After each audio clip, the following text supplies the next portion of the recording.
Okay, the breaker that I was talking about was this one. Breaker 15, as you can see, it's off. So right now I have it off because I was checking all the outlets and I didn't see anything bad. The breaker they changed 2 days ago was this one. As you can tell, it's on and it's 12. So he says that the microwave is causing the trip. How is that possible? Look. When it's on a whole different breaker. And that's the microwave, that's the breaker. The bottom works too, and that's a GFI. So, let's go back over here. Don't want to put her in the video. If you look over here, GFI 12. 12. Nothing wrong. That's the one in the microwave, and it's a 20.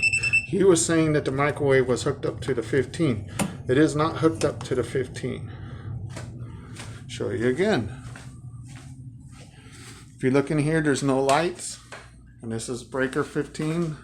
What you're seeing is my headlight, nothing. But you come over here, and then look. I plug the microwave in, and look. Just wanted to show you. That was on the breaker, on a 20 amp breaker.